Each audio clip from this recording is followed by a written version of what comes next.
Good afternoon, happy Tuesday. Welcome to Hope and the Truth. I'm Lance Parvin. With me today, the lovely Sophia. And as always on this show, we are here to renew your hope and strengthen our faith in the Lord. So, Sophia, welcome to the show. Thank you for coming by today. Thank you so much for having me. Please.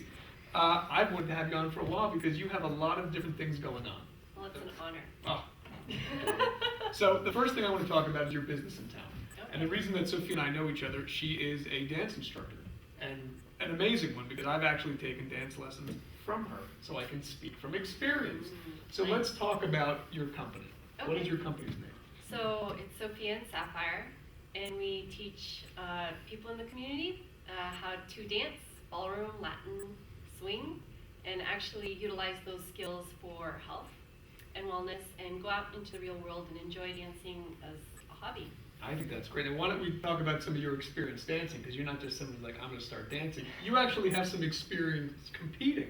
Yeah, well, I started dancing since I was 4. And currently I compete with students in professional amateur, and I compete professionally on a national level. How long have you been competing for?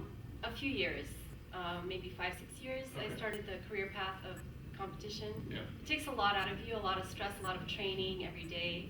So taking care of mental health, physical health, all of that's really important. Yeah. And through teaching, I feel like I give back because dancing really improves the quality of life and health and wellness for a lot of people. Now, is there a specific age group that you work with? I mean, I'm sure you work with everyone, but that something kind of pulls you maybe to working with kids or the elderly or just adults in general? You know, I've had experience all across the board. I've done anything from kids and debutante balls to adults, and even at the senior center, I've taught Argentine tango of all things a few years Really? back. My oldest student was 93 years old. Wow. You know, it's really interesting how dancing sharpens the mind because it engages both lobes of the brain. But primarily, I have people all walks of life, adults, you know, maybe 30 and on, where they can appreciate the Yeah. classiness of ballroom dance. No, and it's interesting because I took a lesson with Sophia, and it's interesting when you take formal dance. I really didn't have any preconceived notions. I also kind of have 2 left feet, so and everyone probably thinks that, but it's interesting because the breakdown was very specific, but it was like a nurturing. How can I explain? Like a nurturing force. So it's almost like I'll delicately kind of push you this way, and then you end up at the end of the lesson, you're like, wow, I actually am taking things away from this lesson. I think it says a lot about not just that you compete, but you can teach. Because I've always heard this, and I've always hated this phrase, people say that those who cannot do teach. And I couldn't disagree more. I think it's very difficult to teach, because a lot of times we can compete in our own things, and we can't get that point across, like, we'll do it. But another person learns a different way, whether it's visual, whether it's auditory. But when you're kind of able to show someone and transition them, like, look, this is how you're doing this move, and actually break down movement. I know with dance, it's so specific, especially I'm obviously at the higher levels. I mean, if your students are competing, that's impressive in general. But the fact that they also love it. I mean, I've talked to some of your students, and it's actually great because people just think dance is a hobby, and it truly is changing someone's life. And you heard this from people, not to toot your own horn, but just of how dance has affected someone's life positively. Yeah, I mean, it's anything from improving relationships. I've had, you know, couples come in, you know, on the rocks, and then through dancing, body language, and just appreciating each other without words, you know, enjoying moments together, they grew closer, you know, and it's funny. Also changing life, you know, through exercise. Exercise is hard to commit to. Yeah.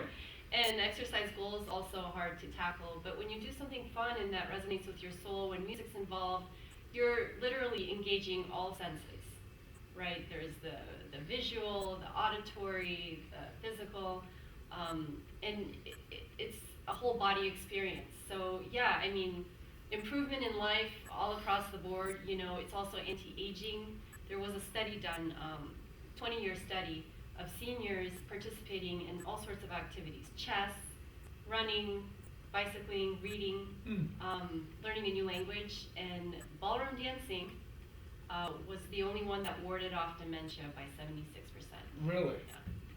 Yeah. I would suggest it would be the combination of actual physical movement along with actually thinking. Like you are present at the moment when you're dancing. It's not something, I mean, you all see people that are off somewhere else, But I mean, when you're dancing, there's a physical, endorphin release, there's movement, and at the same point, you are engaged mentally. People, it's not something where it's like I go someplace else. I've talked with a lot of dancers, and they're in it. They're in that moment and in that zone. And I think it's a great thing at any age group, and it doesn't make a difference. I think.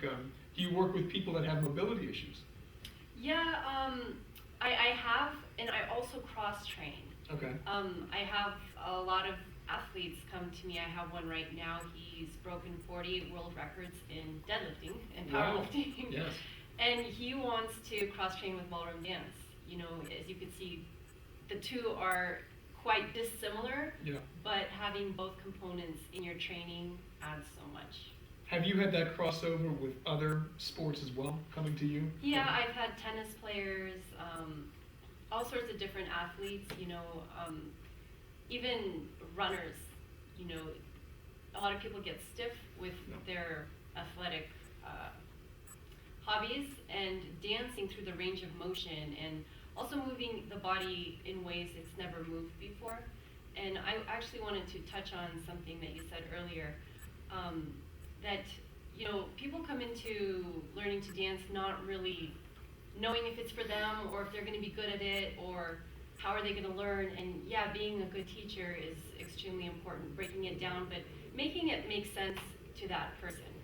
Because a lot of times we give ourselves credit for being able to do something that we already know we can, but I get to be that person that challenges you to take it a step further, because I know how far you can go even though you've never been there. And with dancing, it's a scary thing for a lot of people. Are you kidding me? Absolutely. I mean, there's a trust thing, and I think it's a way, as a man, it's tough sometimes to let that guard down. And I think some guys would agree that people come in like, oh, I'm too manly for this. It's like, first of all, it's movement. Movement is very subjective to a point. So whether someone looks at martial arts, dance, but it is interrelated. I mean, aside from obviously specific choreography where you can obviously differentiate between two things, to kind of let that down and get out of your comfort zone is a big thing. And I think for a teacher to actually make that easier goes a long way. Well, what's neat is you mentioned martial arts. I actually have had and still have a lot of martial arts students that come to me, and the whole point of martial arts is to, protect yourself. And the energy is closed in, and in ballroom dancing, you have to expose yourself into a vulnerable state. So psychologically, it screws around with your brain a little bit.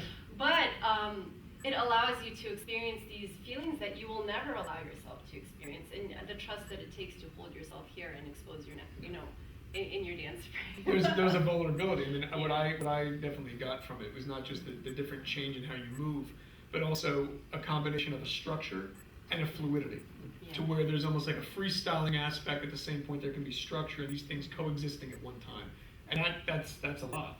Aside from dance, do you have a studio here in town? Well, we use several different spaces depending on where our clientele are. We also use non-traditional spaces. I do take my students out on the town, restaurants, lounges. There's a bunch of casinos too here that have live music and a dance floor. Sometimes I'll put on a class even right then and there. But usually we train at the studio, and then for competition we'll go out to a competition, which is a big deal. They're national. Yes. There are some local in town. 3 times a year here in Vegas we have ballroom dance competitions. Really? Yeah, so we get all dressed up like Dancing with the Stars, all that glitz. Seriously. Good for you. Good. But I think I'm glad you brought up events, because I know there's a few different things that your company does. Number one, you do a lot of stuff with charity in the community.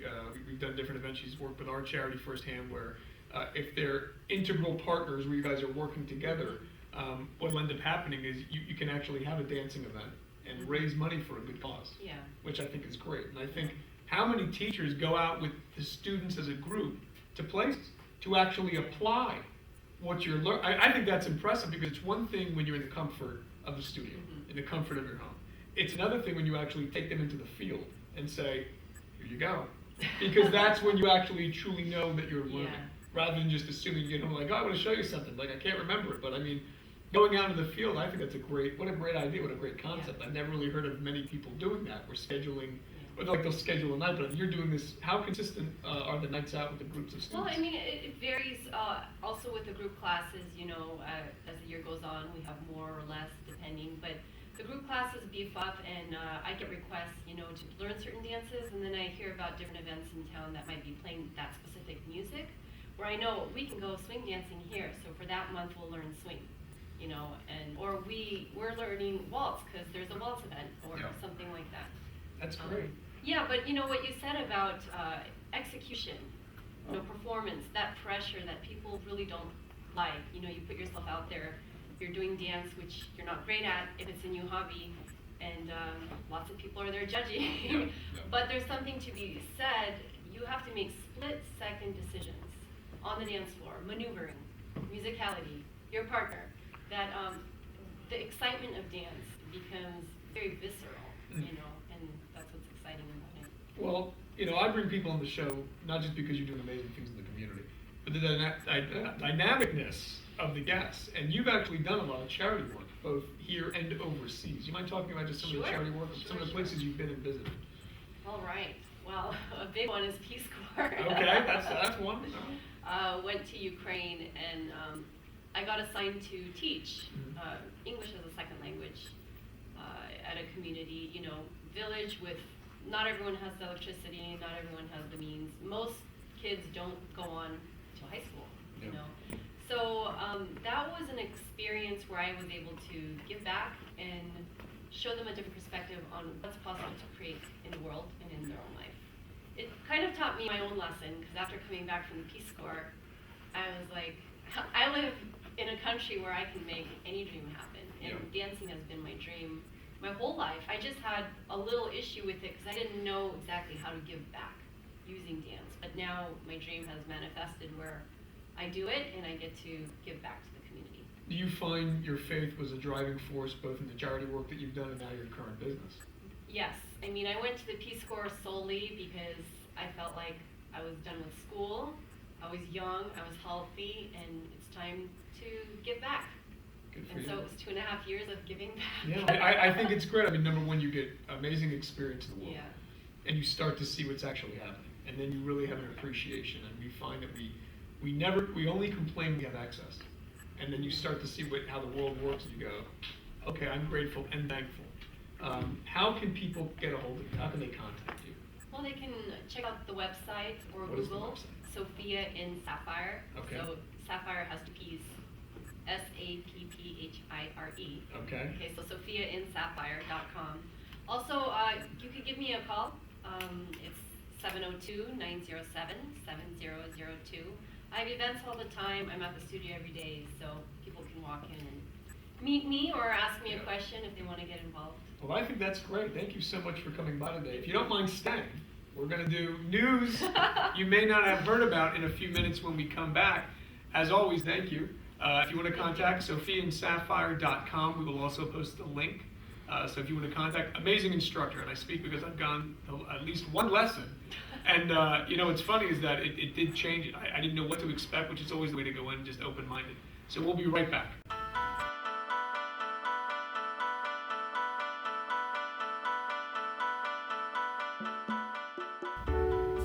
Welcome back to Hope and the Truth. I'm Lance Parvin, with me the lovely Sophia. This is the part of the show I like to say, news you may not have heard about. Now sometimes I go a little off the rails sometimes, and I'll bring up stories. These are actual stories going on. And as always, I post the links so you guys can check back yourself, because I don't believe what I'm saying. Check yourself. This story caught my attention. There's a lot of things going on in the world. You'll probably notice my strong faith.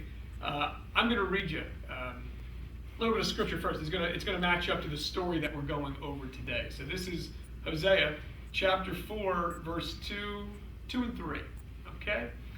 There is cursing, lying, murder, stealing, and committing adultery. They break boundaries, and bloodshed causes bloodshed. Therefore, the land will mourn, and everyone who dwells therein will waste away. All living things in her, even the animals of the field and the birds of the sky, yes, the fish of the sea also die. Now, I read that scripture for a very specific reason. I started being made aware of animal die-offs back in July. And sometimes people will hear about die-offs in the news randomly happening. I don't know how aware people are of how prevalent these are. So when I went back and I fact-checked this and monitored this, there's actually been mass animal die-offs every single day. Not just from July till now, prior to that. So if I was to read off, even in a month, the amount of die-offs, this show would be 10 hours long. So I'm just going to pick a few, and this is from September 1st to the 15th. I'll stop at a few of these, okay? But this is in half of a month time, and this is from all over the world. So, September 1st, thousands of tons of fish died suddenly in Lake Manija, West Sumatra, Indonesia. That's thousands of tons. Massive die-off of a fish farm, Western Australia, 2 different regions. September 2nd, thousands of dead fish wash up in the Mississippi Harbor. September 5th, thousands of dead fish found in Temple Pond, Tamil Nadu, India. September 6th, fish kill strikes river in North Dakota. Now, before you say, well, there's stuff going on in the water, that could be limited to this, keep something in mind. These are from all different parts of the world. It's not just here. It's all over the world. And now we're going to get into some other animals. September 7th, 8 dolphins dead after stranding in Florida Bay. Same day, 15 tons of dead fish wash up. Ciénaga Grande de Santa Marta, Colombia. September 8th, 23,000 birds killed due to avian flu in China. Same day, dozens of birds fall from the sky and die in Boston. They just fell out of the sky, okay? September 9th, thousands of frogs dying across California due to fungus. Now, as I'm reading some of these stories, you're like, why? You probably might have heard maybe one, if one of these stories on the news. When you start to piece this together of how often this is happening, and this is just in September, okay? September 10th, 47 tons of dead fish found at aquatic farms in central Vietnam. Same day, 50,000 fish dead of a mysterious disease in Nepal. September 11th, thousands of dead fish found in Snake River, Idaho. September 12th, this is a big one, 2,500 cattle dead due to drought in Bolivia. But that wasn't on the news. 2,500 cows just gone. September 13th, dozens of seabirds found dead along beaches in the Gulf Coast. September 14th, this is not a very good omen. 700 storks die in its storks. Are you kidding me? Bringing children. September 15th, dozens of dead ducks found near Indian Trail, North Carolina. And the last one for that day, 500 dead horseshoe crabs mysteriously washed up in Katakayusha, Japan. You start to look at stories like this, and it's hard to ignore that something's changing in the world. You're talking about massive die-offs daily and multiple times a day. So again, what's being put out there in the news and what's actually going on are 2 very different things. Now, the guests have no idea what I'm about to talk about, and obviously from the shock on their face, they start to see very quickly these are actual stories. Every link to everything I just read, and if you want to go back after the show, you can go back to the beginning of the year and trace die-offs throughout the year. Any feedback from that besides that's a lot of animals and that's fairly shocking? It is shocking. What it makes me think about is, where are we in this equation? How have we contributed and where are we on the list? I mean, are we next? Obviously, animals are very sensitive and they respond to things faster and a lot quicker than us. They could tell when it's going to storm, for example. Absolutely. But what does this mean? And we have to change our ways. I mean, there has to be some sort of hope because this is ghastly and it leaves me feeling quite hopeless about this. And I don't want anyone to be hopeless. The key thing is this, is that, when people talk about prophecy, they're like, I don't want to hear anything about it. It doesn't make it any less true. And now we're at a point where science can start to show you prophecy happening. And these are things that you can see for yourself. So I always invite people, go out and do your own research and study this stuff. Don't bury your head in the sand because you can ignore reality, but you cannot ignore the consequences of reality. All right? So I want to thank Sophia in Sapphire for coming by today. And again, what is your website? SophiaInSapphire.com, and that's SAPPHIRE. Sapphire. Thank you for spelling that. And I didn't mean to scare the salt off of anyone's pretzels. The other thing that I want to mention before we go is that, again, even with these things going on in the world, I want to renew hope. I just want to let people know what's going on. There is a food drive, and we'll post this as well, that we're doing with Vegas Youth Ambassadors. The collection date is before November 12, 2016. If you want to come to this event, we'll be collecting it, and we're sponsoring 30 families in the community that are going to benefit. They need help. Things that we're looking for, if you're wondering what donations you can make: stuffing, canned beans, soups, cranberry sauce, biscuit mix, frozen turkeys and hams, instant mashed potatoes, pie mix, pie pans, canned fruit, pasta, and sauce. What we'll do is we'll leave the contact information on the site for Vegas Youth Ambassadors. We'll also leave certain drop-off points where if you'd like to bring food to contribute, you can make a positive change in your community. So until next week, stay close to Jesus. Praise the Lord. I'm Lance Parvin. We'll see you next time.